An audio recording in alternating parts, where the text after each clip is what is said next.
So coefficient of friction दे रखा है हमें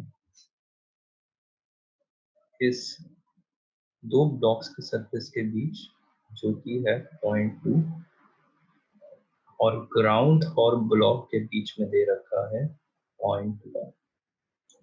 करेक्ट स्टेटमेंट बतानी है। तो minimum force required to cause system to move. तो मिनिमम फोर्स जो F रहेगी इस पूरे 4 और 5 को इकट्ठे मूव करने के लिए, वो कैसे रहेगी? ये 4 और 5 को एक कॉमन ब्लॉक मान लेते हैं 9 kg का। F फोर्स लगा रहे हैं, साथ में फ्रिक्शन एक्ट कर रही है, इसको F1 मान लेते हैं।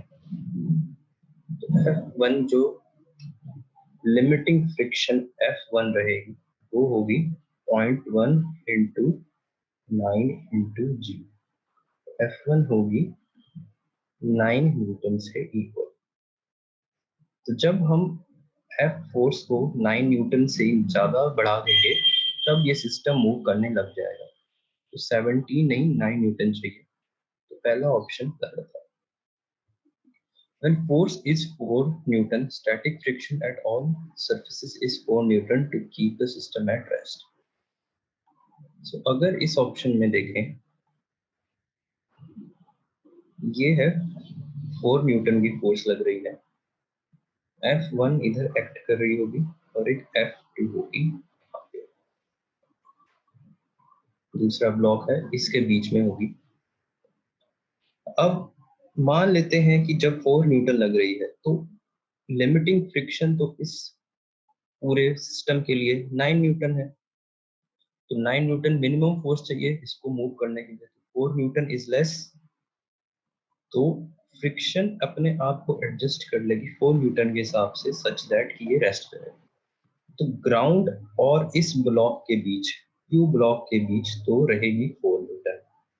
बट क्योंकि ये क्यू ब्लॉक मूव नहीं कर रहा है तो यहाँ पे ना इसकी टेंडेंसी, क्यू ब्लॉक तो मूव नहीं कर रहा है और ना पी की टेंडेंसी है मूव करने की, तो यहाँ पे ना कोई फोर्स एक्ट कर रही है। तो ये ऐसे ही पड़ा होगा कि मान लो बस ये पड़े हुए हैं ऐसे दो ब्लॉक्स, इनके लिए ऐसे ही इधर फ्रिक्शन एक्ट करेगी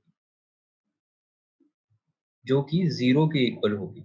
ये वाली फ्रिक्शन 0 के इक्वल होगी, क्योंकि बच्चों हो क्या रहा है एक्चुअली में, ये जो F1 फ्रिक्शन है ये तो बैलेंस कर रही है 4 न्यूटन को, इसने बैलेंस अब कर दिया है, तो अब ये मूव नहीं कर रहा क्यू, तो क्यू तो रेस्ट पे है एक तरह से पी के लिए, तो पी के लिए रेस्ट पे, यानी ना कोई टेंडेंसी लग रही है फोर्स की, तो यहाँ पे F2 0 होगा। तो F2 0 है तो सारे सारे सरफेसेस के बीच में फ्रिक्शन 4 न्यूटन नहीं है, तो ये भी गलत हो जाएगा। तो maximum acceleration of 4 kg block is 2 metres per second square. ठीक है, अब यहाँ पे ध्यान से देखो, तो उस केस में जब ये F1 इंक्रीज होता रहेगा, यानी कि हम अब क्या कर रहे हैं, F को बढ़ा रहे हैं। ठीक है, यहाँ पे एक फिगर बना लेते हैं।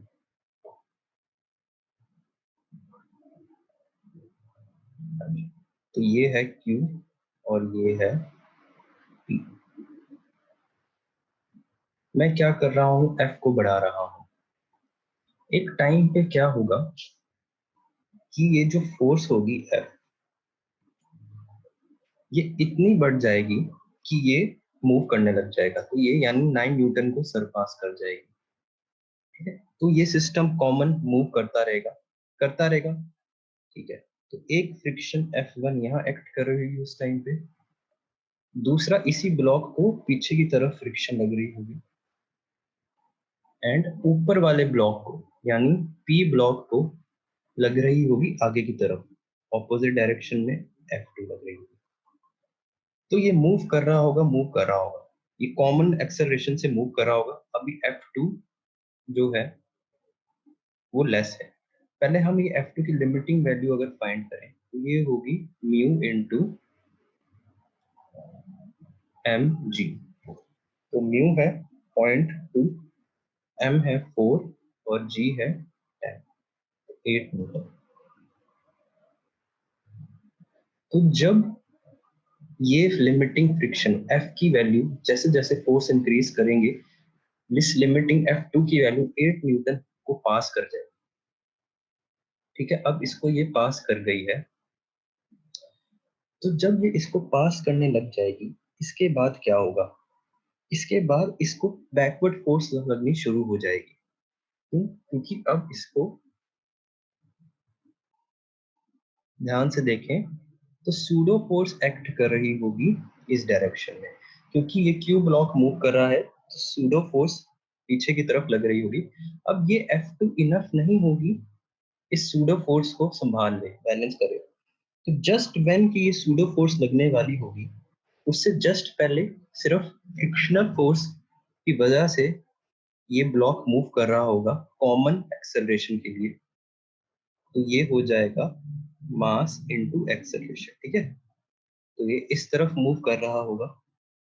उस टाइम पे मैक्सिमम फ्रिक्शन 8 न्यूटन लग रही होगी, मास 4 है एक्सेलरेशन की, तो इसकी एक्सेलरेशन उस टाइम पे 2 मीटर्स पर सेकंड स्क्वायर होगी। तो सी ऑप्शन तो करेक्ट है। अब slipping force between 4 kg and slipping between 4 kg and 5 kg start when F is friction नहीं, F is 17 newtons। तो हमें वो फोर्स फाइंड करनी है जब स्लिपिंग स्टार्ट हो जाएगी। तो स्लिपिंग देखनी है कब स्टार्ट होगी। जब हमने अभी ऊपर ऑब्जर्व किया, स्लिपिंग हमारी तब स्टार्ट जब मैक्सिमम एक्सेलरेशन 4 kg का block 2 metres per second achieve कर लेगा। तो होगा क्या कि ये सिस्टम में स्लिपिंग स्टार्ट हो जाएगी। तो यानी जब ये होल सिस्टम की acceleration 2 metres per second square होगी, तब तक तो ठीक है, तब तक तो साथ साथ चल रहे हैं, पर जैसे ही 2 मीटर्स पर सेकंड स्क्वायर को क्रॉस कर देगी एक्सेलरेशन, तो उसके बाद स्लिपिंग स्टार्ट हो जाएगी। तो उस पॉइंट तक इस सिस्टम की पूरी एक्सेलरेशन रहेगी 2 metres per second square. P and Q को अगर हम फिर से कंबाइन करके लिख दें, पी प्लस क्यू, उस टाइम पे ये सिस्टम चल रहा है 2 मीटर्स पर सेकंड स्क्वायर्ड से आगे। एफ एक्ट कर रही होगी इस पॉइंट पे इधर, और उस टाइम पे F1 जो है ग्राउंड और Q के बीच में एक्ट कर रही होगी फ्रिक्शन, जो लग रही होगी पीछे की तरफ इधर F1। तो net force which is equal to mass into acceleration will be equal to F minus F1। तो मास कितना है 9, पी एन क्यू का कंबाइंड देख रहे हैं, एक्सेलरेशन 2 है, एफ हमें पता नहीं, और इस टाइम पे जो फ्रिक्शन है वो एक्ट कर रही है 9 न्यूटन्स की, तो ये 9 हो गया। तो F will be equal to 18 plus 9, तो ये बन जाएगा 27 न्यूटन्स।